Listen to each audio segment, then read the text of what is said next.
வணக்கம். புது புது அர்த்தங்கள் நிகழ்ச்சிக்கு வரவேற்கிறோம். இன்றைய நிகழ்ச்சியில் அதிமுக அம்மா கட்சியின் திரு ஆவடிக்குமார் அவர்களும் பத்திரிகையாளர் திரு குமரேசன் அவர்களும் பங்கேற்கிறாங்க. வணக்கம்.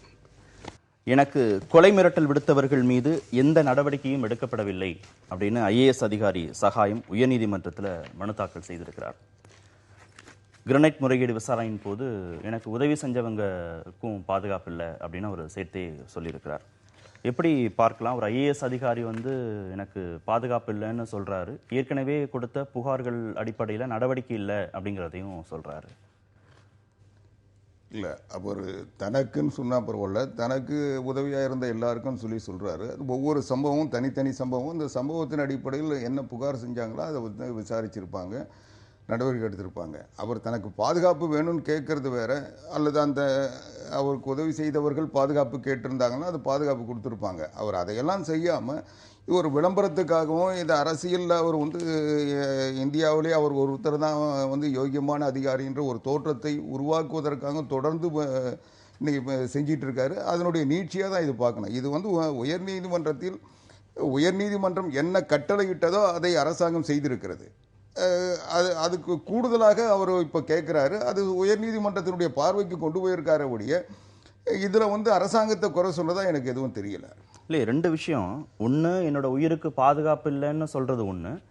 இன்னொன்று, கொலை மிரட்டல் விடுத்தவர்கள் மீது நடவடிக்கை இல்லை அப்படிங்கிறது ஒன்று. இல்லை, அதுதான் அவர் சொன்னதுலேயே அந்த விசாரணையின் போதும் சொல்கிறாரு. விசாரணையின் போதுன்னா அவர் நீதிமன்றத்துக்கு அந்த அறிக்கையை தரும்போது அதையும் குறிப்பிட்டு தந்திருக்கலாம். அப்போ அது தந்து உயர் நீதிமன்றம் அதை கவனிக்காமல் இருந்திருப்பார்களே, ஆனால் அது உயர்நீதிமன்றத்தில் கேட்கணும். அதனால தான் அவர் கேட்டிருக்காரு. இல்லை, என்ன இதை சொல்லி என்ன விளம்பரம் தேட போறாரு அவர்? இல்லைங்க, உயர்நீதிமன்றத்தினுடைய ஆணைப்படி அறிவுரைப்படி தான் அவர்கள் நியமிக்கப்பட்டார்கள். அவர்களுக்கு சம்பளம் தரப்பட்டது, அவர் அந்த காலம் நிர்ணயிக்கப்பட்டது, எல்லாமே உயர்நீதிமன்றத்தினுடைய உத்தரவு தான். அரசாங்கம் எந்த முடிவும் எடுக்கல, அரசாங்கம் எந்த விசாரணையும் செய்யலை.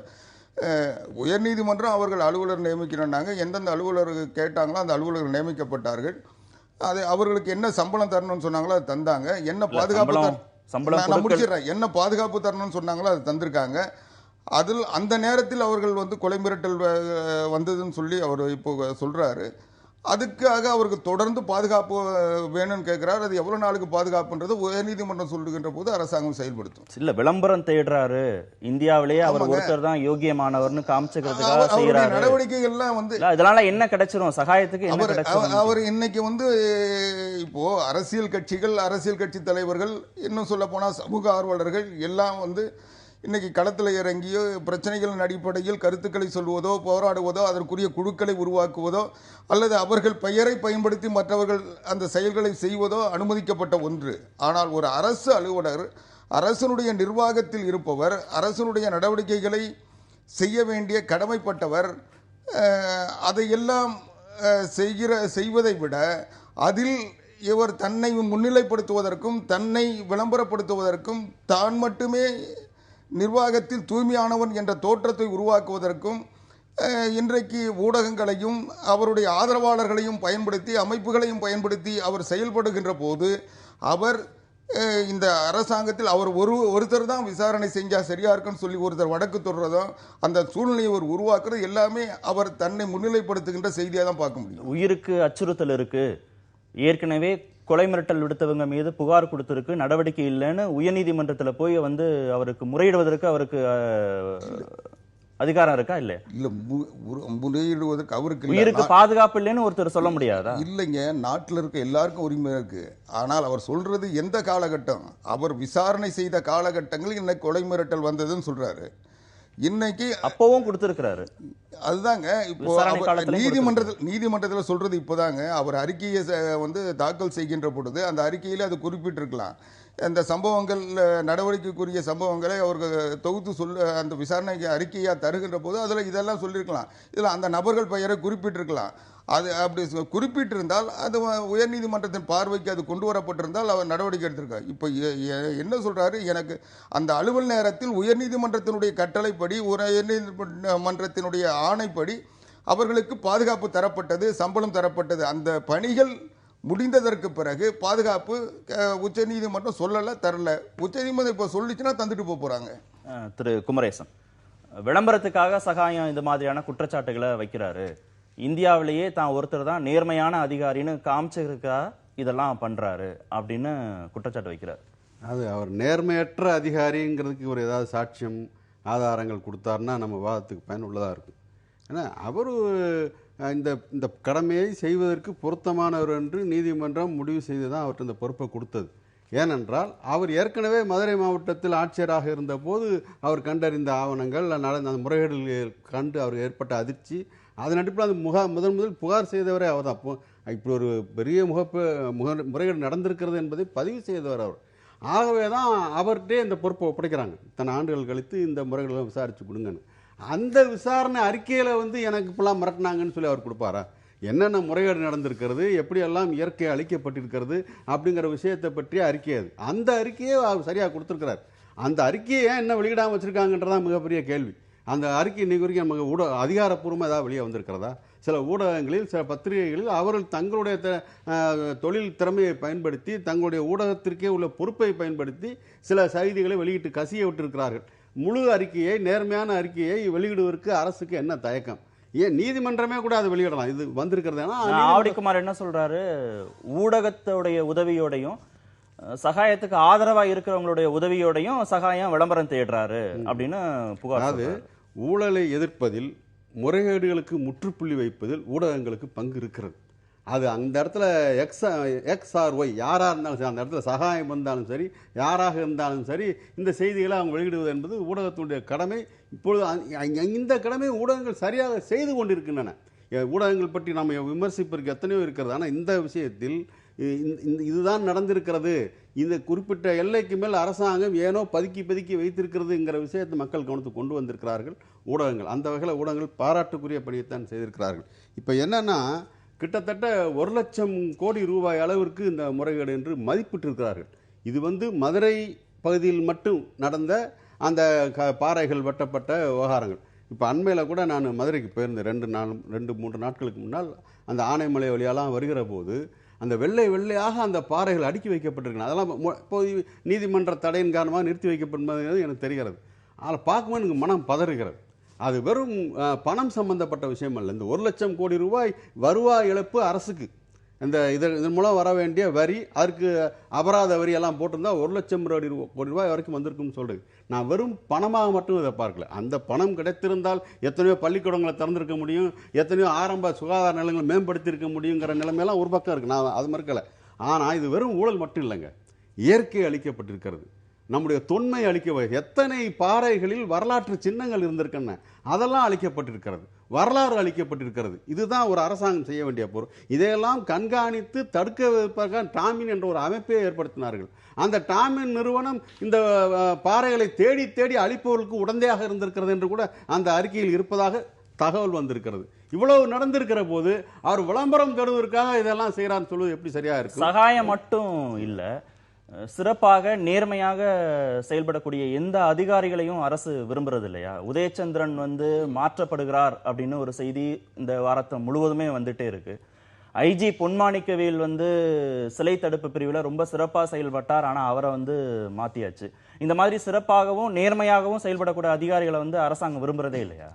இல்லை, மரியாதைக்குரிய குமரேசன் அவர்கள் சொன்னதில் ஊழலை ஒழிப்பதற்கு மட்டுமல்ல, நாட்டில் நல்லாட்சி நடைபெறுவதற்கும் தவறுகளை சுட்டி காட்டுவதற்கும் ஊடகங்களுக்கு முழு உரிமை, சுதந்திரம், கடமை இருக்குது. அதில் நான் மாற்று கருத்து இல்லை. ஆனால் அந்த பணியை ஊடகங்கள் செய்வதில் எந்த தவறும் இல்லை. ஆனால் ஒரு அரசு அதிகாரி அதை செய்கின்ற போது தான் பிரச்சனையே வருது. ரெண்டாவது அவர் சொன்னார், அரசு அதிகாரி ஊழல் அம்பலப்படுத்தக்கூடாது.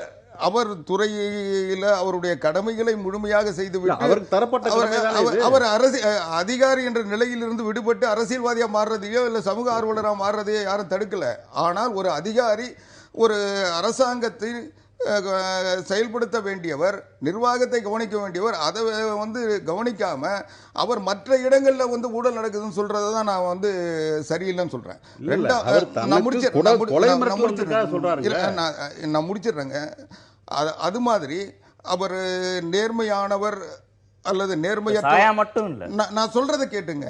நேர்மையானவர் நேர்மையற்றவர் என்ற வாதத்தை நான் வைக்கவே இல்லை. சகாயம் அவர்கள் நேர்மையானவர், அதில் எனக்கு மாற்று கருத்து இல்லை, அது உண்மை.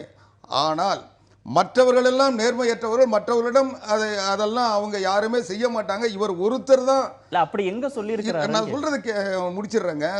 என்ற தோற்றத்தை உருவாக்குவதை தான் நான் வந்து சரியில்லைன்னு சொல்றேன். ரெண்டாவது, மதுரை மாவட்டத்தில் இவர் மாவட்ட ஆட்சித்தலைவராக நியமித்தது புரட்சி தலைவி அம்மா அவருடைய அரசு. இவர் நியமிக்கப்பட்டதற்கு பிறகு அந்த பணிகளை செய்த இவரை விட இவரை தொடர்ந்து வந்த அப்துல் மிஸ்ரா அதை விட அதிகமான வழக்குகளை தொடுத்திருக்கிறார். இன்னும் சொல்ல போனால் இன்றைக்கு மரியாதைக்குரிய குமரேசன் அவர்கள் சொன்னதை போல அந்த மலைகள் சூறையாடப்பட்டிருக்கின்றன, இயற்கை வளங்கள் களவாடப்பட்டிருக்கின்றன, நிறைய பாதிப்புகள் வந்திருக்கு, எல்லாமே உண்மை. ஆனால் அந்த நடைபெற்ற நேரத்தில் அதிமுக அரசாங்கம் இல்லை. அந்த அரசாங்கம் செய்கின்ற பொழுது அதுக்கு முன்னர் இருந்த அரசாங்கம் அதை அனுமதிச்சது. அதனால தான் இன்னைக்கு நடவடிக்கை எடுத்து இவ்வளவு தூரம் செஞ்சிட்டு இருக்கோம். ஆனா இதை வந்து ஒரு சகாயத்தினுடைய சாதனையாக மாற்றுவதை தான் நான் சரியில்லைன்னு சொல்றேன். இது அரசாங்கத்தினுடைய நடவடிக்கை. எந்த இடத்துல அரசியல்வாதி நான் முடிச்சிடுறேங்க, நேரம் ரொம்ப குறைவா இருக்கு. எந்த இடத்துல சந்தேகத்தை நான் சொல்லிடுறேன். அதாவது இன்றைக்கு அந்த இப்ப நடந்த சம்பவங்கள் எல்லாமே உயர்நீதிமன்றத்தினுடைய ஆணைப்படி அமைக்கப்பட்ட கமிஷன் அந்த அறிக்கையை உயர்நீதிமன்றத்தில் தான் தந்திருக்காங்க. உயர்நீதிமன்றம் தான் அதிலிருந்து கட்டளை பிறப்பிக்க முடியும், அடுத்த நடவடிக்கைக்கு கொண்டு வரணும். ஆனால் இதுவரைக்கும் உயர்நீதிமன்றத்திலிருந்து அதை நடவடிக்கை எடுக்கணும்னு சொல்ல அந்த அறிக்கையை வெளியிடணும். நான் முடிச்சிடுறேங்க, எதுவும் செய்யலை இன்றைக்கு. ஆனால் சகாயத்தின் தரப்பில் கசியவிடப்பட்ட செய்திகள் தான் சகோதரர் குமரேசன் சொல்லுகின்ற செய்தி. இதுதான் சரியில்லைன்னு சொல்றேன். ரெண்டாவது ஒரு கேள்வி, நீங்க அதாவது உள்வாங்கிட்டு நீங்க பதில் சொல்லுங்க. சகாயம் கசிய விட்டதாவே இருக்கட்டும், உங்க வாதப்படி கசிய விட்டதாகவே இருக்கட்டும், நீங்க சொல்ற வாதப்படி அது போனா திமுக ஆட்சியில் நடந்த ஊழல்னா நீங்க அதை வெளிப்படுத்தலாமே. அந்த அறிக்கையை நீங்க இன்னும் வெளியில கொடுக்கவே இல்லை. இன்றைக்கு அந்த சம்பந்தப்பட்டவர்கள் கைது செய்யப்பட்டிருக்கார்கள், பல வழக்குகள் இருக்கின்றது. ஒரு மதுரையிலிருந்து ஒரு நீதிபதியே அதுல வந்து தவறான உத்தரவுகளை பிறப்பித்தார் என்று தான் நடவடிக்கைகள் எடுக்கப்பட்டிருக்கின்றன. ஜாமீன்ல விட்டவங்க எல்லாம் நடவடிக்கை எடுத்திருக்கு. அதனால எதுவுமே நடக்கலன்னு சொல்லாதீங்க. எல்லாம் நடந்ததற்கு பிறகுதான் இந்த கமிஷனே அரசியல்வாதி மாதிரி செயல்படுறாரு சகாயம்னு சொல்றீங்க. எந்த இடத்துல அரசியல்வாதி மாதிரி? அவருடைய ஆதரவாளர் ஒருவர் வழக்கு தொடுக்கிறார். அந்த வழக்கில் சகாயத்தை நியமிக்க வேண்டும் என்று நீதிமன்றத்தை கேட்கிறார்.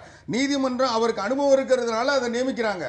இது எல்லாமே அவர் தன்னை சார்ந்தவர்களால் உருவாக்கப்படுகின்ற தோற்றம் தான். நீதிமன்றம் எடுத்த முடிவு தானே. நீதிமன்றத்தை முடிவை நான் விமர்சிக்கலங்க. சரியில்லைன்னா நீதிமன்றம் எடுத்து நீங்க ஏன் சகாயத்தை வந்து விளம்பரம் தேடுகிறான்னு சொல்றன்றதுக்காக அவருடைய ஆதரவாளர்களால் உருவாக்கப்பட்ட தோற்றம். நீங்க அரசாங்கத்தினுடைய நடவடிக்கையை ஒரு அதிகாரி மட்டுமே செய்தார் என்று சொல்லுவதும், அவரால் மட்டும்தான் முடியும் என்று சொல்லுவதும், மற்ற அதிகாரிகளை இதை நீங்க பொன்மாணிக்கவேல் விஷயத்துக்கும் பொருத்தி பார்க்க முடியும். திரு ஆவடிக்குமார் சிலை தடுப்பு விஷயத்துல அவர் நடவடிக்கை எடுக்கிறாரு. அந்த பிரிவில் இருந்து நீங்க ரயில்வே ஐஜியா அவர் மாற்றப்படுகிறாரு. ஆனா நீதிமன்றம் இல்ல, அவருக்கு அனுபவம் இருக்கு, அவர் தான் எல்லா வழக்குகளையும் விசாரிக்கணும் நீதிமன்றம் சொல்லுது. இது நீதிமன்றத்தின் முடிவு தான். அது சகாய விஷயத்திலயா இருக்கட்டும், பொன்மாணிக்கவேல் விஷயத்திலயா இருக்கட்டும். நீதிமன்றத்தினுடைய முடிவை ஏற்றுக்கொள்கிறேன். ஆனால் முடிவில் மாறுபட்ட கருத்து இருந்தால் அதை மறுபரிசீலனைக்கு உட்படுத்த போறோம், அது வேற. ஆனால் ஒரு அரசாங்கம் ஒரு அதிகாரியால் மட்டும்தான் இந்த பணியை செய்ய முடியும், மற்றவர்களால் செய்ய முடியாது என்று ஒரு அரசாங்கம் நிர்ணயிப்பது அல்லது முடிவு செய்வது என்பது நிர்வாக ரீதியில் சாத்தியமில்லை. ஒரு அதிகாரி நல்லா செய்யறாருன்னா வந்து எத்தனையோ அதிகாரிகள் எல்லா இடங்களையும் நல்லா செய்யறாங்க. அதனால இவர் மட்டும்தான் செய்யணும், இவரே காலத்துக்கு அவர் ஆயுசு முழுக்க அந்த துறையில் இருக்கிறன்னா ஒரு அதிகாரி தொடர்ந்து ஒரு இடத்துல இருக்க முடியாது. அவருக்கு வந்து பணிகள் வந்து பல பணிகள் தரப்படும். அப்படி அவருடைய திறமை பல இடங்களில் ஒரு திறமையானவராக இருந்தா கூட அவருடைய திறமை எல்லா இடங்களுக்கும் கொண்டு போகணும்னு தான் விரும்புவாங்களே தவிர அவரை வந்து ஒரு இடத்துல டம்ப் பண்ணணும், அவருடைய பணிகள் வந்து அந்த இடத்துக்கு மட்டும்தான் பொருந்தும், மற்ற இடங்களில் அவர் திறமையா செயல்பட முடியாதுன்ற வந்து முடிவு அரசாங்கம். என்ன பணி வழங்கப்பட்டிருக்கு சகாயத்துக்கு? இப்போ திறமையா செயல்படக்கூடிய அளவுக்கு அரசு கருதுது அப்படின்னா என்ன பணி வழங்கப்பட்டிருக்கு? என்ன பணி வழங்குறது, என்ன பணி அவருக்கு தரணுன்றது அரசாங்கத்தினுடைய நிர்வாக ரீதியான நடவடிக்கை. இப்படி கேட்டா நிர்வாக ரீதியான முடிவுன்னு சொல்றீங்க. நீங்க அவருக்கு அந்த அரசாங்கத்துக்கு எந்த உள்நோக்கம் இல்லைன்னு சொல்றீங்க. அவருக்கு அந்த பணியை தந்தது நீதிமன்றம். நீதிமன்றத்துக்கு அவர் பதில் சொல்லியிருக்காரு, நீதிமன்றத்துக்கு விசாரணை அறிக்கை தந்திருக்காரு. அந்த விசாரணை அறிக்கை அடிப்படையில் நீதிமன்றம் இதை விசாரிக்க வேண்டும் அல்லது நடவடிக்கை கிரனைட் விவகாரம் வழக்கு விசாரிக்கிறது தானே நீதிமன்றம் கொடுத்த பணி. அரசு சார்பா இப்ப சகாயத்துக்கு கொடுக்கப்பட்டிருக்கிற பணி என்னன்னு கேக்குறேன். எந்த முக்கியமான பணியில அவர் அமர்த்தப்பட்டிருக்கிறார்? எது முக்கியமான பணின்னு நீங்க சொல்றீங்கன்னு எனக்கு புரியல. அதை சொல்லுங்க. நான் அதுக்கப்புறம் நீங்க தானே சொன்னீங்க அரசாங்கம் பயன்படுத்திக்கணும். ஒரு அரசு அதிகாரியை எப்படி பயன்படுத்த வேண்டும், எந்த இடத்தில் பயன்படுத்த வேண்டும் என்பது எல்லாருக்கும் ரொட்டீன்ல தான் பணிகள் தருவாங்க. ஒருத்தரையே வந்து ஆயுசு முழுக்க அல்லது அலுவல் காலம் முழுக்க ஒருத்தர் ஒரு இடத்துல உட்கார வச்சிருக்க முடியாது. பேசும் திரு, அதாவது அரசியல்வாதி மாதிரி சகாயம் செயல்படுறார் அப்படிங்கறதா அவருடைய வாதம். ஏன் ஒரு நல்ல அதிகாரி போல அரசியல்வாதிகள் செயல்படுற காலம் வராதா? அதை பத்தி ஏன் அவர் கவலைப்பட மாட்டேங்கிறாரு? ஏன் அரசியல்வாதி மாதிரின்னா அப்புறம் அவருக்கு என்ன அரசியல்வாதிகள் விளம்பரம் தேடுகிறவர்கள், அரசியல்வாதிகள் எல்லாருமே புகழ் விரும்பிகள், அரசியல்வாதிகள் எல்லாருமே முறைகேட்டில் ஈடுபடுகிறோம்னு அவர் ஒப்புக்கொள்கிறாரா? இதெல்லாம் அப்படிலாம் கேள்வி வைக்கலாம்ல. எனவே இதை அந்த மாதிரி அரசியல்வாதி போலன்னா எல்லாருக்கும் எதை எடுத்தாலும் அரசியல் இருக்குங்கிற பெரிய விஷயம்லாம் இருக்குது அதுக்குள்ள. இப்போ நான் என்ன கேட்குறேன்னா, பொதுவாக நடைமுறையில் பெரிய இந்த மாதிரியான மோசடிகளில் ஈடுபடுகிறவர்கள் சில அரசியல்வாதிகள் அப்புறம் அதிகாரிகள் இவர்களுக்குள்ள இருக்கிற நெக்ஸஸ், அந்த கள்ள உறவுங்கிறது தெரிந்த விஷயம். அதை பற்றி திரும்ப திரும்ப எழுதப்பட்டிருக்கிறது, பேசப்பட்டிருக்கிறது. அந்த அதிகாரிகளை தான் இவங்க விரும்புறாங்க. அப்படிப்பட்ட அதிகாரிகளை பற்றிலாம் எந்த விதமான அலட்டலும் இல்லாமல் அதிலிருந்து மாறுபட்டு ஒருவர் வருகிற போது நீதிமன்றமும் அதை அங்கீகரித்து அவரிடம் ஒரு பொறுப்பு ஒப்படைக்கிற போது இவர்களுக்கு இந்த கொந்தளிப்பு வருகிறது. இப்போ நான் கேட்குறேன், அரசியல் ரீதியான ஒரு கேள்வி வைக்கிறேன். அவர் சொன்னார், இந்த முறைகேடுகள் நடந்ததெல்லாம் அம்மா ஆட்சிக்கு முன்னாடி நடந்த ஆட்சி, திமுக ஆட்சி அவர் சொல்றது அப்போது நடந்தது, அதுக்கப்புறம் தான் இதெல்லாம் வந்து அப்படின்னு இவங்களே முறையா அப்படி விசாரணை கமிஷன் வச்சிருந்துருக்கலாமே. ஏன் நீதிமன்றம் தலையிட வேண்டியிருந்தது? நீதிமன்றம் தலையிட்டதுக்கு அப்புறம் கூட என்னெல்லாம் நடந்தது நமக்கு தெரியும். நீதிமன்றம் தெரிவிச்சாங்க, அதை எதிர்த்து மேல்முறையீடு செய்தாங்க. அது மட்டும் இல்ல, ஒரு அலுவலகம் வச்சு கொடுத்தா சொன்ன அலுவலகம் எப்போ வச்சு கொடுத்தாங்க? நீதிமன்றம் வந்து ஒரு ஆபீஸ் போட்டு தரையா இல்லைன்னு கேட்டதுக்கு அப்புறம் வச்சாங்க. டேபிள் சேர் கூட போட்டு தரல. அந்த அளவுக்கு அந்த ஊழியர் நடத்தப்பட்டார்கள். ஊதியம் கொடுக்கப்பட்டா சொன்னாங்க. என்ன அந்த அவரோட புகார்ல இந்த ஊழியர்களுக்கு ஊதியமே ஓய்வு பெற்ற தாசில்தாருக்கு ஊதியம் வழங்கலைங்கிறது அவருடைய புகார். அது மட்டும் இல்ல, இவருக்கு உதவி செஞ்ச ஒரு அதிகாரி திடீரென்று விபத்தில் செத்தே போகிறார். அதெல்லாம் ஒரு மர்மம் இல்லையா? அது கிளியர் பண்ண வேண்டிய பொறுப்பு உங்களுக்கு இல்லையா? அப்ப இப்ப திமுக ஆட்சியில் நடந்த முறைகேடு தான் என்று அவர் சொல்லிட்டு அதிமுக ஆட்சி அதை களைவதற்கு அல்ல சம்பந்தப்பட்டவர் மீது நடவடிக்கை எடுப்பதற்கு என்ன தயக்கம் வந்தது? அப்ப இதுல வந்து எல்லாருக்குமே ஏதோ ஒரு விதமான தொடர்பு இருக்கு, நம்ம ஆளுகளும் மாட்டிக்குவாங்கன்ற பயமா? அப்படிதான் நம்ம கேட்க வேண்டியிருக்கிறது. இல்ல, அதாவது மரியாதைக்குரிய குமரேசன் அவர்கள் ஓரளவுக்கு நிகழ்வுகள் தெரிந்தவர். அவர் மனசாட்சியை தொட்டு சொல்லட்டும். இன்றைக்கு இதுவரை எடுக்கப்பட்ட நடவடிக்கைகள் அத்தனையும் அரசாங்கம் எடுத்த நடவடிக்கை. அந்த நடவடிக்கை இன்னும் விசாரணை கமிஷன் அறிக்கையை நீதிமன்றம் வச்சுக்கிட்டு இருக்கு. இன்னும் அதை சொல்லல. ஏற்கனவே பல வழக்குகள் இல்ல தவறான தகவல் சொல்றீங்க. அரசாங்கம் அறிக்கையை வெளியிட்டு சொல்லி நீதிமன்றம் சொல்லிடுச்சு. நீங்க அந்த அறிக்கையில் எந்த நடவடிக்கையும் நீதிமன்றம் ஆணையிடவில்லை. நான் தெளிவாக சொல்கிறேன். நீங்கள் இந்த அறிக்கையை நீதிமன்றம் கேட்டு வாங்கிட்டு அரசாங்கம் இந்த நடவடிக்கை எடுக்கலை, இல்லை இந்த நடவடிக்கை தப்பாக இருக்குது, இதை கூடுதலாக இதை செய்யுங்கன்னு ஏதாவது உத்தரவு போட்டிருக்காங்களா? அது இல்லை. ரெண்டாவது, இன்னைக்கு அது சம்பந்தப்பட்டவர்கள் அந்த இடத்தை வந்து இன்னைக்கு காப்பாற்றி இருக்கிறோம், அந்த இடத்தை முடக்கி இருக்கோம், பல வழக்குகள் போடப்பட்டிருக்கிறது, அவர்கள் மீது பல நடவடிக்கைகள் எடுக்கப்பட்டிருக்கு. இன்னும் சொல்ல போனால் ஒரு நீதிபதியே அவர்களுக்கு அந்த கிரானைட் கொள்ளையர்களுக்கு உடந்தையாக இருந்தார் என்று இன்றைக்கு கண்டுபிடிக்கப்பட்டிருக்கிறது. இது எல்லாம் அரசாங்கம் எடுத்த நடவடிக்கை. இன்றைக்கு இந்த அறிக்கைக்கும் இந்த நடவடிக்கைகளும் எந்த தொடர்பும் இல்லை. இந்த நடவடிக்கைகள் எடுக்கப்பட்டதுக்கு பிறகு இன்றைக்கு இந்த விசாரணை கமிஷன் அமைக்கப்பட்டிருக்கிறது. தவிர இந்த விசாரணை கமிஷனுடைய அறிக்கைக்கு பிறகு புதிய நடவடிக்கை எடுக்க சொல்லி நீதிமன்றம் இது போதுமானது இல்லை, இன்னும் கூடுதலாக இதை எடுங்கன்னு சொல்லி இதுவரைக்கும் எந்த ஆணையும் பிறப்பிக்கல. வெளியிட்டாச்சா இல்லையா? சகாயம் அறிக்கை எனக்கு பொதுமக்களுடைய பார்வைக்கு வெளியில வந்தாச்சு. நீங்க அது உயர்நீதிமன்றத்தினுடைய கட்டளைப்படி அரசாங்கம் செயல்பட்டு கொண்டிருக்கிறது. உயர்நீதிமன்றம் என்ன சொன்னதோ அதை செய்திருக்கிறது. உயர்நீதிமன்றம் இந்த கிரானைட் கொள்ளையில் ஏற்பட்ட பாதிப்பிலிருந்து நடவடிக்கைகள் போதுமானது இல்லை என்று சொல்லவில்லை, இன்னும் எடுக்கணும்னு சொல்லல, இதை செய்யுங்கன்னு சொல்லல, எதுவுமே நீதிமன்றம் சொன்னா செய்வீங்க, நீங்களா எதுவும் செய்ய மாட்டீங்க. நீதிமன்றத்தினுடைய கமிஷனுங்க சகாயம் நீதிமன்றத்தால் நியமிக்கப்பட்டவர். அரசாங்கம் நடவடிக்கைகள் எடுத்து விட்டது. அரசாங்க நடவடிக்கைகள் உடனடியாக வந்து கைது அவர்களுடைய பொருட்கள் முடக்கப்பட்டிருக்கின்றன, அந்த கிரானைட் கொள்ளை தடுக்கப்பட்டிருக்கிறது. இது எல்லாமே வந்து நடந்த நிகழ்வுகள். இவரை போல பல அதிகாரிகள் அதில் செயல்பட்டிருக்கிறார்கள். இன்றைக்கு இது எல்லாம் முடிந்ததுக்கு பிறகு இன்றைக்கு இந்த நடவடிக்கைகளை விசாரிக்கிறோம் சொல்லி ஒரு பொதுநல வழக்குன்ற பெயரில் இவர் தான் விசாரிக்கணும்னு சொல்லி இதை நீதிமன்றம் வந்து சொல்லிச்சு. அதை விசாரிச்சு நீதிமன்றத்துக்கு அறிக்கை தந்திருக்காரு. அதன் அடிப்படையில் ஒவ்வொரு கருத்துமே முன்னுக்கு பின் முரணா தான் இருக்கு. சகாயம் வந்து நீதிமன்றம் தான் அவரை சகாயத்தை போட்டுச்சுன்னு சொன்னா அவருக்கு ஆதரவாளர் போய் நீதிமன்றத்துல உத்தரவு வாங்கிட்டு வந்துட்டாருன்னு ஒரு கருத்து. இப்ப ஏன் நீங்க நடவடிக்கை எடுக்கலைன்னா இன்னும் நீதிமன்றம் சொல்லல அதனால நாங்க செய்யலன்னு ஒரு கருத்து. நீங்க வந்து சரியா அதை புரிஞ்சுக்காம நான் வெளிப்படையா சொல்றேன். டிராபிக் ராமசாமி போட்ட ஒரு பொதுநல வழக்கில் அவர் சொல்றாரு சகாயத்தை நியமிக்க வேண்டும், அதுக்கு அதன் அடிப்படையில் நியமிக்கப்பட்டது. இது வந்து ஒன்னும் ஒளிவு மறைவு இல்லை. நீங்க வரலாறுகளை எடுத்து பாருங்க. டிராபிக் ராமசாமி வழக்கு போடக்கூடாதுங்கிறீங்களா? அந்த வழக்கின் அடிப்படையில் அவங்க போட்டாங்க. போட்ட வழக்கு நீதிமன்றம் என்ன காரணத்திற்காக இவர் நியமிச்சது அந்த காரணத்தை வந்து அவர் சொல்லியிருக்காரு. அதுக்கப்புறம் நீதிமன்றம் அரசாங்கத்துக்கு இதை செய்யுங்கன்னு சொல்லியிருந்தா அதை செஞ்சிருப்பாங்க, சொல்லல. அதாவது மலக்கோழி அது கசிவிடப்பட்ட செய்தினே வச்சுக்கோ. ஏன்னா அதிகாரப்பூர்வம் வெளியிடாதனால கசிவிடப்பட்ட செய்திகளை நம்பி தான் நம்ம பேச வேண்டியிருக்கிறது. ஆனால் அதை இவங்க இன்னும் வரைக்கும் மறுக்கலைங்கிற விஷயம் இருக்கனால அது உண்மையாகத்தான் நம்ம ஏற்றுக்கொள்ள வேண்டியிருக்கிறது. வந்திருக்கிற செய்தியின் அடிப்படையில் நீதிமன்றம் இவங்களை அறிக்கையை வெளியிட சொல்லியிருக்கு. நீதிமன்றமே தானாகவே வெளியிட்டிருக்கலாம், தானே முன் வந்து. அது வேற, நீதிமன்றத்துக்கும் நம்ம விமர்சனத்தை வைக்கலாம். ஆனால் நீதிமன்றம் அப்போ சொல்லிடுச்சு அரசாங்கம் வெளியிடணும்னு சொல்லி. அப்படி சொன்னதில் 3 முக்கியமான பரிந்துரைகள் இருக்குன்னு அந்த அறிக்கையில் நமக்கு வந்த செய்திகள் அடிப்படை. ஒன்று, சிபிஐ விசாரணைக்கு உட்படுத்தி, அதாவது சிபிஐயின் கீழ் ஒரு பன்முக விசாரணை குழு அமைக்கப்படணும். இப்போ மல்டி ஆங்கிளில், ஏன்னா வரும் குறிப்பிட்ட பிரச்சனை, ஏன்னா இதில் பல விஷயங்கள் சம்மந்தப்படணும். நரபலிகள் நடந்திருக்கு, எப்படிப்பட்ட பல கிரைம்ஸ் நடந்திருக்கு இதில். எனவே அதையெல்லாம் உட்படுத்தி ஒரு பன்முக விசாரணை குழு அமைக்கணும்னு ஒரு பரிந்துரை இருக்கிறது.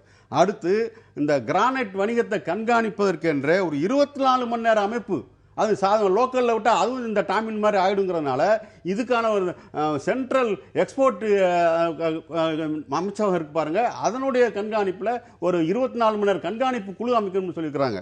அது 3வதாக, இந்த கனிமங்கள் சம்பந்தமான, அது பாறையாக இருக்கட்டும் வேற எந்த தாது பொருள்களாக இருக்கட்டும், அவை சம்பந்தமான பழைய சட்டங்கள் பூரா இவங்களுக்கு ரொம்ப வசதியாக இருக்குது இப்படி கொள்ளையடிக்கிறவங்களுக்கு, அவற்றையெல்லாம் தற்காலப்படுத்தணும். புதிய தேவைகள், சுற்றுச்சூழலுக்கான புதிய புரிதல்களோடு அதை சட்டங்களை திருத்தணும்னு சொல்லியிருக்காங்க. இந்த 3 விஷயங்களை ஏதாவது ஒரு விஷயத்தை இந்த அரசாங்கம் தன் கவனத்தில் எடுத்திருக்காங்க. நீதிமன்றம் சொன்னாதான் இதெல்லாம், நீதிமன்றம் சொல்லி இதெல்லாம் நீங்க செய்யுங்கன்னு சொன்னா அரசாங்கம் செய்யும். அரசாங்கம் கொடுத்து வெளியிடுங்கன்னு சொன்னாலே அதாங்க அர்த்தம். இதை வெளியிடுங்க, இதன் அப்போ வெளியிடுறதுக்கு எதுக்காக? சும்மா மக்கள் படிச்சுட்டு உட்காந்து ரோட்டில் உட்காந்து பேசிக்கிட்டு இருக்கிறதுக்கா? என்ன நடவடிக்கை எடுக்க போறீங்கன்னு கேட்கறதுக்கா தானே? அப்போ இந்த 3 பரிந்துரைகள் ஏதாவது ஒரு பக்கத்தை இந்த அரசு நகர்ந்திருக்கிறது என்று இவரால் சொல்ல முடியுமா? இது வந்து முழுக்க சரியில்லை. அதாவது அறிக்கை தரப்பட்டிருக்கிறது என்பது கூட உண்மையாக இருக்கலாம். ஆனால் அறிக்கையை வெளியிடுவதற்கு அதிகாரம் உயர்நீதிமன்றத்துக்கு தான் இருக்கு. ஏன்னா அது உயர்நீதிமன்றத்தில் தரப்பட்ட அறிக்கை, அதனுடைய முழு லீகல் எல்லா பொசிஷன் அவங்க கிட்ட தான் இருக்கு. அவங்க ஒன்று இதை நடவடிக்கை எடுங்கன்னு சொல்லணும், அல்லது இந்த குழுக்கள் அமைங்கன்னு சொல்லணும். அது எதுவுமே சொல்லாமல் அவங்க வந்து இருக்கிற பட்சத்தில் அரசாங்கம் வந்து இதில் இன்னும் சொல்ல போனால் இந்த நடவடிக்கைகள்லாம் அரசாங்கம் ஏற்கனவே எடுத்தது. இன்னும் சொல்ல போனால் பல நீதிமன்றங்களில் அந்த கிரானைட் கொள்ளையர்களுக்கு ஆதரவான தீர்ப்புகள் தரப்பட்டிருக்கின்றன.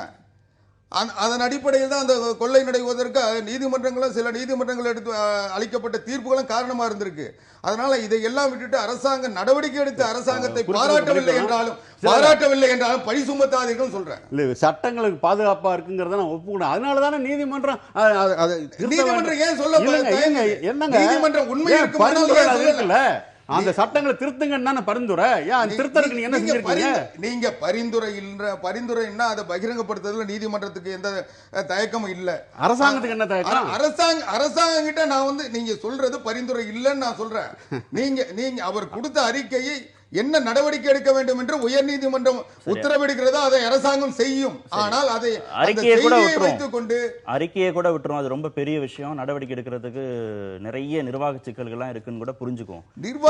எதுவுமே இல்லைங்க, உயர்நீதிமன்றம் உத்தரவிட்டால் செயல்படுத்துவோம். அதை கூட கொஞ்சம் தள்ளி வச்சுட்டு கொலை மிரட்டல் விடுத்தவர்கள் மீது என்ன நடவடிக்கைன்னு அவர் கேட்கிறாரு. உயிருக்கு பாதுகாப்பு இல்லைன்னு பல முறை முறையிட்டிருக்கிறாரு. நடவடிக்கை, கொலை மிரட்டல் விடுத்தவர்கள் மீது என்ன நடவடிக்கைன்னு கேட்டிருக்காரு.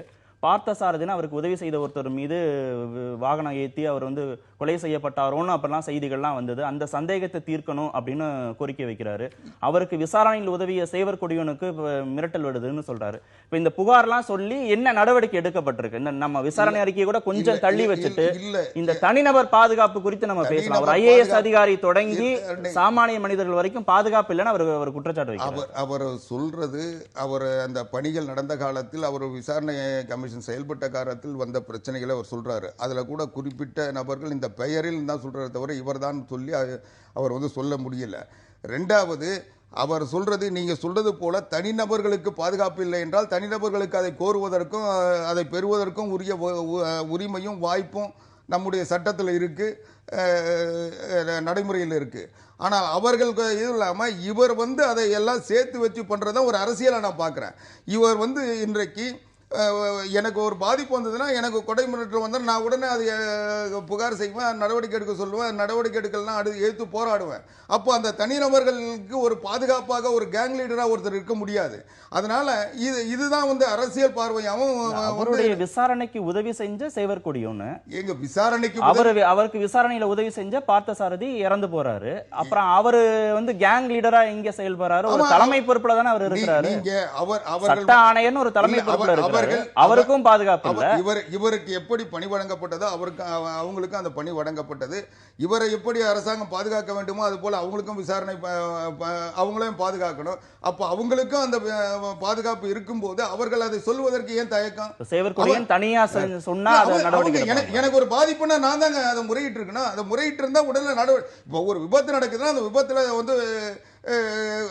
சரியில்லை அல்லது நடவடிக்கைகள் போதுமானதா இல்லைன்னா உடனடியாக அவங்களுடைய உறவினர்களோ அதனால் பாதிக்கப்பட்டவர்களோ உடனே புகார் தர்றதுல மேல் நடவடிக்கை போறதுல எந்த தயக்கமும் இல்லையா?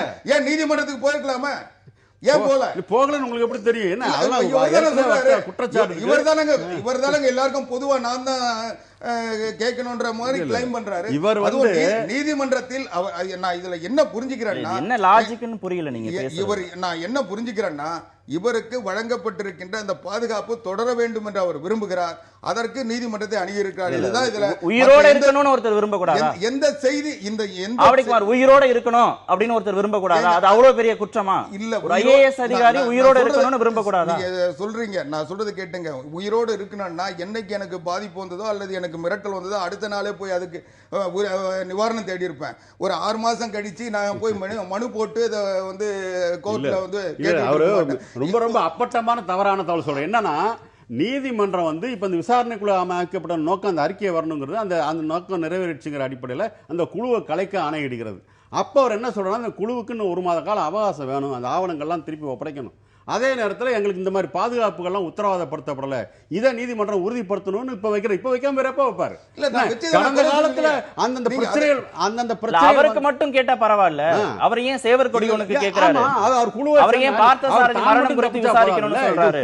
குழுவின் பொறுப்பாளர்ங்கிற முறையில, குழுவின் தலைவர்ங்கிற முறையில அந்த குழுவில் செயல்பட்டவர்களுக்கு இப்படிப்பட்ட அச்சுறுத்தல் இருக்கிற போது அதை நீதிமன்றத்தின் கவனத்துக்கு கொண்டு வர வேண்டியது அவருடைய பொறுப்பு இல்லையா? அதைத்தானே செஞ்சிருக்கிறாரு. அப்ப அந்த அடிப்படையில் பாதுகாப்பு தேவை. அவர் இப்ப என்ன விஷயம்னா, நேர்மையான அதிகாரிகள் தொடர்ந்து இன்னும் பல்வேறு விஷயங்களை வெளியே கொண்டு வர வேண்டியிருக்கிறது. அவர்களுக்கான பாதுகாப்போடு சம்பந்தப்பட்ட பிரச்சனையை தான் நான் பார்க்கிறேன். அவர்களுக்கு இது ஒரு மறைமுகமான சகாயத்துக்கே இப்படிப்பட்ட நிலைமை தான்னாக்கா நீங்களாம் கொஞ்சம் பார்த்துக்குங்கன்னு சொல்றாங்களா? இப்படிதான் நம்ம கேட்க வேண்டியிருக்கிறது ஊடகங்கள். அப்போ இது குறித்த சந்தேகங்களை தான் அவர் தெளிவுபடுத்தணுமே தவிர மேலும் மேலும் சந்தேகம் அவருடைய கோரிக்கைக்கு ஒரு உள்நோக்கம் கற்பித்துக் கொண்டே இருப்பது என்பது எப்படி சரியா இருக்கும்?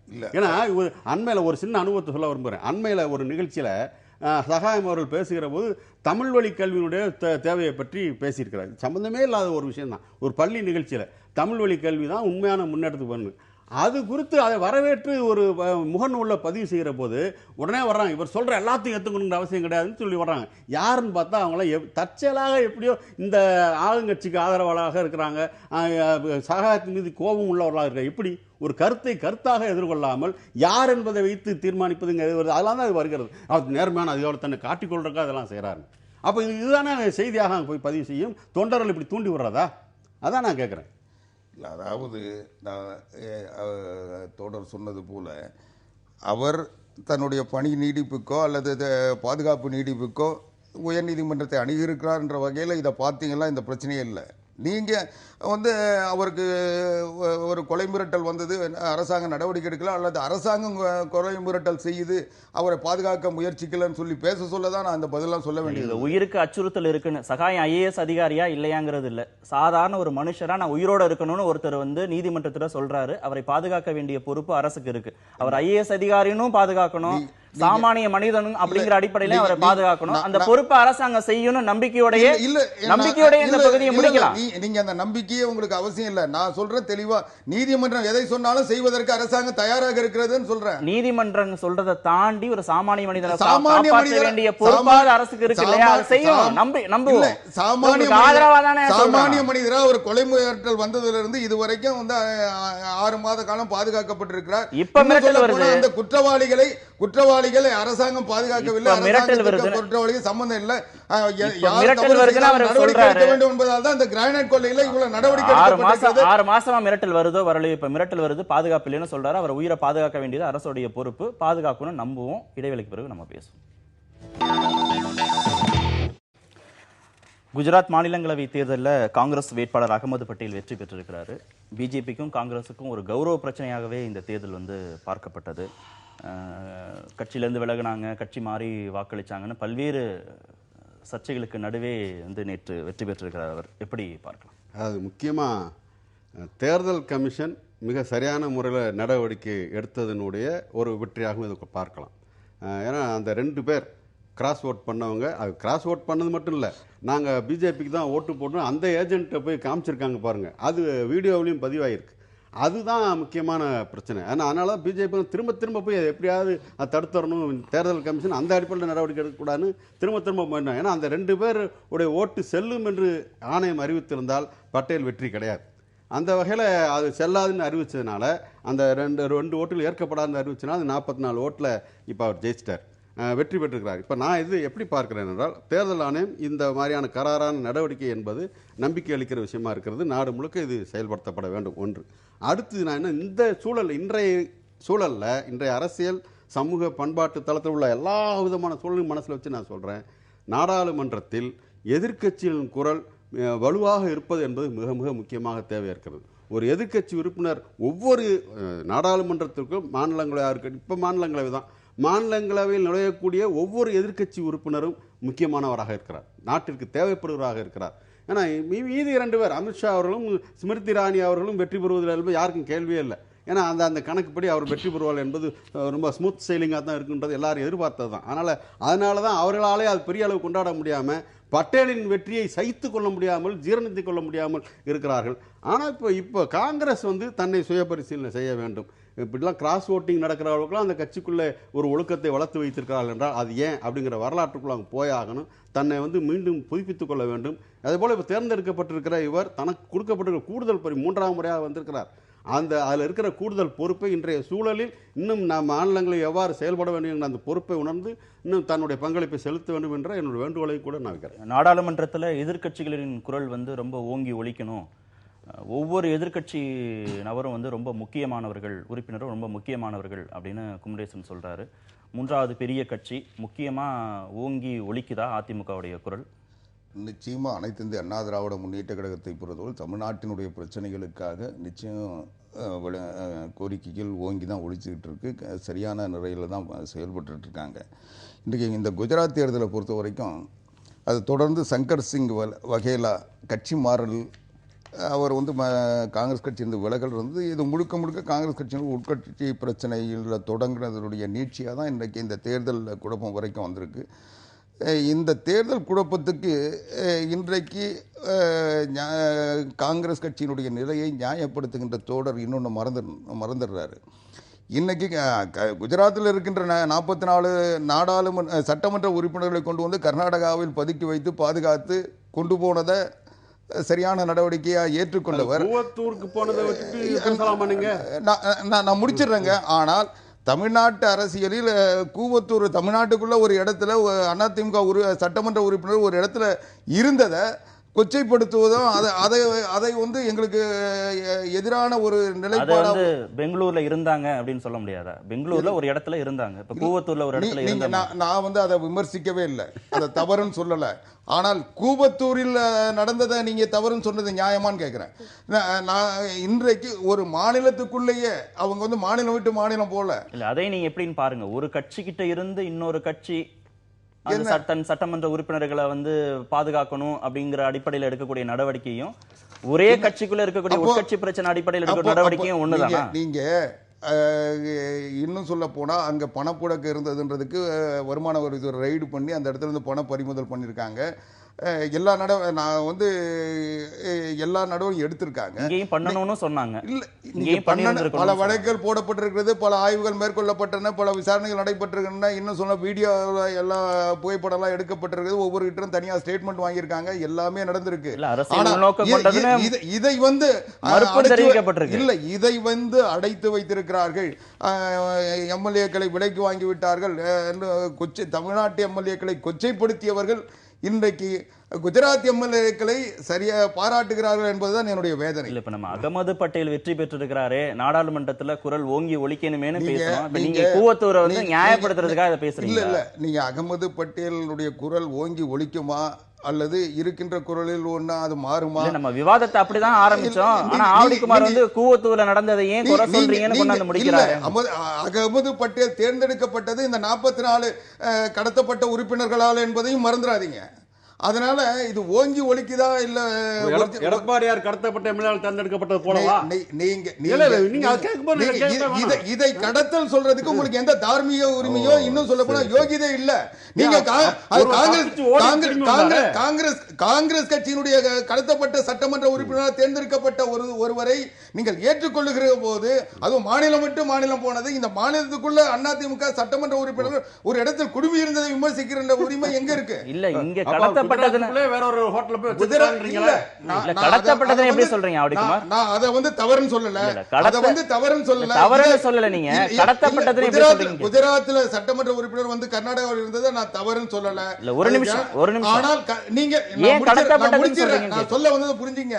ஆனால் தமிழ்நாட்டில் வந்து சட்டமன்ற உறுப்பினர் கூவத்தூர் இருந்ததை தவறுன்னு பேசாதீங்கன்னு சொல்றேன். இல்ல கடத்தப்பட்டதுன்னு சொன்னீங்க இல்லையா குஜராத் சட்டமன்ற? நீங்க அங்க இருந்து வந்தா அவங்க விலை போயிடுவாங்கன்னு பாதுகாத்துன்னு சொல்றீங்க. இங்க வந்து ஒரு இடத்துல குழுமி இருந்தா அடைச்சு வச்சுட்டு சொல்றதுனாலதான் அது வந்து கடத்தப்பட்டு சொன்னால கேக்குறேன். இதுல முக்கியமான இன்னொரு பிரச்சனை அவர் மறைக்கிறதுக்கு உதவுறார், இன்னொரு கட்சிக்கு உதவுறாரு. நான் சொல்ல வரேன் என்ன விஷயம்னா, இப்ப நம்ம வந்து இவங்க இங்க ரெசார்ட் கொண்டு வரப்பட்டது திருப்பி அங்க அழைச்சிட்டு போனது பற்றி மட்டுமே பேசிக்கிட்டு இருக்கோம். அது காங்கிரஸ் விசாரிக்கட்டும் அது என்ன. ஆனா அதையும் தாண்டி இப்படி ஒரு நெருக்கடியை கொடுக்கின்ற பிஜேபியுடைய அந்த அரசியல் தந்திரம், அரசியல் நெருக்கடி, இந்த ரெய்டு உட்பட அத்தனையும் தனக்கு சாதகமாக பயன்படுத்துகின்ற அரசியல் நோக்கம், இதை பற்றியே கவலையா இருக்க வேண்டாமா? என்ன இருங்க இல்ல இப்ப உதாரணமா இப்ப பிஜேபி இங்க கூவத்தூருக்கு ஏன் விசாரணை வரலன்னா, நான் அப்பட்டமா சொல்றேன், இவங்க ஏதோ ஒரு வகையில் அதிமுக பிஜேபிக்கு சாதகமான நிலை எடுக்கிறது என்பதால் அப்படியே அடக்கி வாசிப்பதும், அங்கே காங்கிரஸ் வந்து பிஜேபிக்கு எதிராக இருப்பதால் அந்த ரெசார்ட்டுக்கு வந்து ரெய்டு போவதும் என்பதுதான் நடந்துகிட்டு இருக்குங்கிறத நான் பதிவு பண்றேன். நிறைவு செய்யலாம். நான் முடிச்சுறேன். இதெல்லாம் வந்து இடதுசாரிகளுக்கு உரித்தான அந்த மழுப்பலும் திசை திருப்பலும் தான். நான் சொல்ற வந்து பாரதிய ஜனதா கட்சி இன்னும் சொல்ல போனா எடப்பாடி பழனிசாமி அவர்கள் முதலமைச்சராக தேர்ந்தெடுக்கப்பட்ட நேரத்தில் எங்களுக்கு ஆதரவாக இருந்ததுன்னு சொல்றது வந்து முழுக்க முழுக்க ஒரு அப்பட்டமான பொய். நடந்தது நியாயம், அவ்வளவுதானே? இல்லை, நடந்தது சரியானது, நியாயமானது. நான் என்ன சொல்றேன், நீங்க இதுல என்னென்ன குற்றச்சாட்டுகள் பாரதிய ஜனதா கட்சி மேல சொல்றீங்களோ அத்தனை குற்றச்சாட்டுகளையும் சந்தித்து மீண்டு வந்திருக்கிறோம். அதை மறந்துடாதீங்க. குற்றச்சாட்டு நீங்க சொன்னது இல்லையே, நாங்க சொல்ல வேண்டிய அவசியம் இல்லைங்க. நீங்க குஜராத்துக்கு சம்பந்தம் இல்லாத நீங்க இங்க உட்கார்ந்துகிட்டு அதை நியாயப்படுத்துறீங்க. அப்போ நாங்க இங்க தமிழ்நாட்டுக்கு சம்பந்தமான சம்பந்தம் இல்ல, எங்க நடந்தாலும் அரசியல் ரீதியான நிகழ்வுகள் நம்ம பேசலாம். ஒரு நிலைப்பாடு இருக்குனால ஒரு மாநிலத்துக்கு ஒரு நிலைப்பாடு வருமா, ஒரு செயலுக்கு ஒரு நிலைப்பாடு வருமா? இடைவேளைக்கு பிறகு நம்ம பேசலாம். ஓ பன்னீர்செல்வம் அறிவித்த போராட்டம் ஜெயலலிதா அரசுக்கு எதிரானது அப்படின்னு அமைச்சர் ஜெயக்குமார் சொல்லியிருக்கிறாரு. உங்க கட்சியை சேர்ந்த பன்னீர்செல்வமே போராட்டம் நடத்த போறாரு இந்த ஆட்சிக்கு எதிராக அப்படின்னு பார்க்கிற போது அரசுல நிறைய குறைகள் இருக்கு, நிர்வாகத்தில் நிறைய குற்றச்சாட்டுகள் இருக்குன்னு புரிஞ்சுக்கிறதா? இல்லை, பன்னீர்செல்வமேன்னு சொல்லதான் எனக்கு புரியல. பன்னீர்செல்வம் வந்து தொடர்ந்து இந்த அரசுக்கு எதிராக தான் இந்த அரசை வந்து அகற்றணுன்றதுல மற்றவங்களை காட்டில் உறுதியாக தான் இருந்துகிட்டு இருக்காரு. எடப்பாடி பழனிசாமி முதலமைச்சர் ஆனதுலேருந்து தாம் முதலமைச்சர் ஆகலை என்ற வருத்தத்தில் அவர் வந்து தொடர்ந்து இந்த அரசுக்கு எதிராக பேசிட்டு தான் இருக்கிறாரு. அதனால் இது அவருடைய நிலைப்பாடு. ரெண்டாவது, மரியாதைக்குரிய அமைச்சர் ஜெயக்குமார் சொல்கிறதனுடைய பொருள் வந்து ரொம்ப இலகுவானது. இந்த அரசாங்கம் என்பது இன்னைக்கு வந்த அரசாங்கம் இல்லை நேற்றைக்கு வந்த அரசாங்கம் இல்லை என்றது இல்லை. பன்னீர்செல்வம் நிதியமைச்சராக இருந்த காலகட்டத்திலிருந்து புரட்சித் தலைவி அம்மா அவர்கள் இன்னும் சொல்ல போனால் 2011 அரசாங்கத்தின் நீட்சியாக தான் 2016 மறுபடியும் ஆட்சிக்கு வந்திருக்கோம். ஆக இந்த ஏறத்தாழ 6 ஆண்டுகள் தான் இந்த அரசாங்கம் என்பது இந்த 6 ஆண்டுகளாக நடக்கின்ற நடவடிக்கைகள், திட்டங்கள், அதை நடைமுறைப்படுத்திய பாங்கு, இதையெல்லாம் ஒட்டி தான் இந்த அரசாங்கத்தை விமர்சிக்க. அப்படி எப்படி சொல்லுவீங்க? மத்திய அரசு திட்டங்கள் எதெல்லாம் எதிர்த்தாங்களோ ஜெயலலிதா, எல்லா திட்டங்களும் இப்ப செயல்படுத்தப்படுகிறது தானே? இல்ல, மத்திய அரசாங்கத்தினுடைய எப்படி ஜெயலலிதா ஆட்சியோட நீட்சி நீதி எப்படி நீங்க சொல்லுவீங்க? சரி,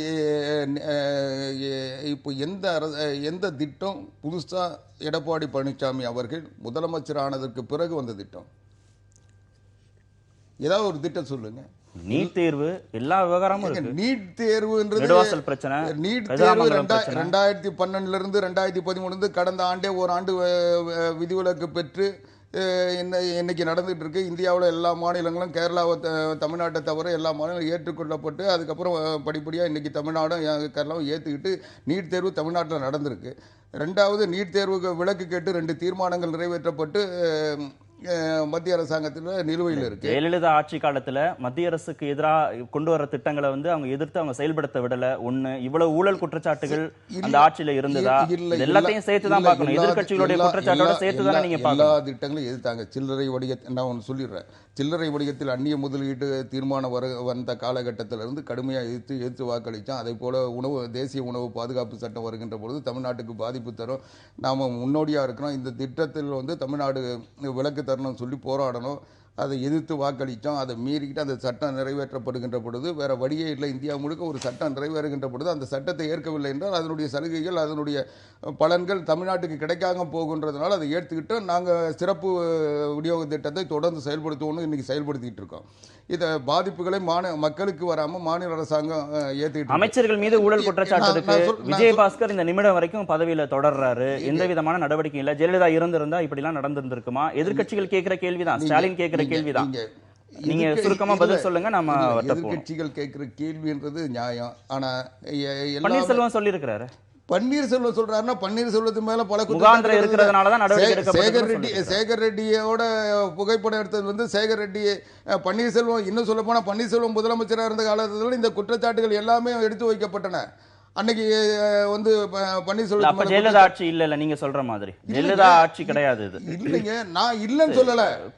இந்த ஆட்சி மீது எதிர்க்கட்சிகள் நான் முடிச்சிடறேன் ஒரே ஒரு இல்ல. இந்த ஆட்சி மீது எதிர்க்கட்சிகள் தொடர்ந்து சொல்லுகின்ற புகார்கள், குற்றச்சாட்டுகளாக இன்றைக்கு கற்பிதம் செய்யப்படுகின்றன. அதை பன்னீர்செல்வம் சொல்றதுதான் எங்களுக்கு விந்தையா இருக்கு. ஏன்னா அதுக்கு பதில் சொல்ல வேண்டிய இடத்தில் இருப்பவர் பன்னீர்செல்வம். திரு பன்னீர்செல்வம் உள்நோக்கத்தோட சொல்றாரு. எதிர்க்கட்சிகள் சொல்லக்கூடிய குற்றச்சாட்டுக்கு பன்னீர்செல்வம் அரசை டிஃபெண்ட் பண்ணி இருந்திருக்கணும். ஆனா அவர் அந்த நிலைப்பாடு எடுக்காம எதிர்க்கட்சிகளோட சேர்ந்து இந்த அரசு மேல குற்றச்சாட்டு வைக்கிறார். அதாவது ஒன்று, தமிழக மக்களுக்கு எந்த குழப்பமும் இல்லை. அதிமுகவில் என்ன நடந்து கொண்டிருக்கிறதை பார்த்து தமிழக மக்கள் குழப்பம் இல்லாமல் ஒரு அசூயை மனநிலையில் இருக்கிறார்கள். என்ன ஒரு கட்சி இப்படியெல்லாம் இருக்கிறதே, அந்த கட்சிக்கான தார்மீக பலம்லாம் எங்கே போயிடுச்சு, இந்த அளவுக்கு பிரச்சனைகளும் நெருக்கடிகளும் ஊழல்களும் முடைநாற்றம் அடித்துக் கொண்டிருக்கிறது என்று மக்கள் அசூயையில் இருக்கிறார்கள். ஒன்று.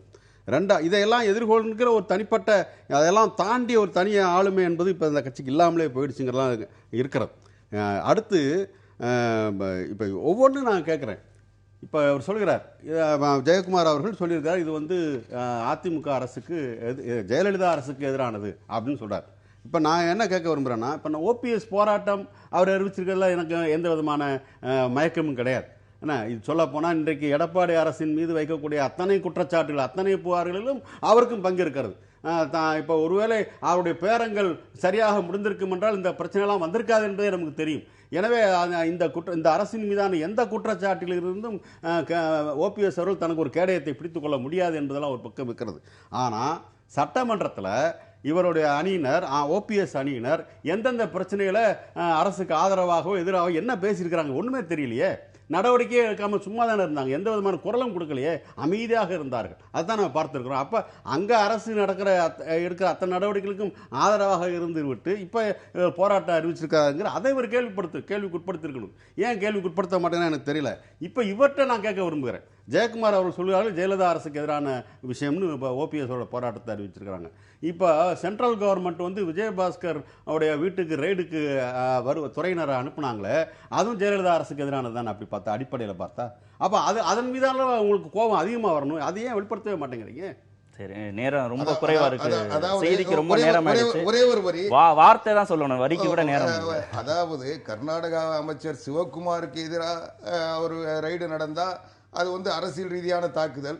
தமிழ்நாட்டில் விஜயபாஸ்கருக்கு எதிராக நடந்தா அது வந்து விசாரிக்கப்பட வேண்டியது அல்லது தண்டிக்கப்பட வேண்டியதுன்ற மனநிலையில் இருக்கின்ற போது இன்னைக்கு அரசியல் உள்நோக்கத்தோட இந்த நடவடிக்கை எல்லாம் எடுக்கப்படுறதுனால விஜயபாஸ்கர் மீது எந்த விதமான நடவடிக்கையும் எடுக்கப்படாது. இல்ல, அரசியல் உள்நோக்கம் மட்டும் இல்ல, நேர்மையான நிகழ்ச்சியில் பங்கேற்றவர்கள் செய்கின்ற சூழ்ச்சி. மக்கள் முடிவு செஞ்சுக்கட்டும். நிகழ்ச்சியில் பங்கேற்ற இருவருக்கும் மிக்க நன்றி. மீண்டும் சந்திப்போம். நன்றி, வணக்கம்.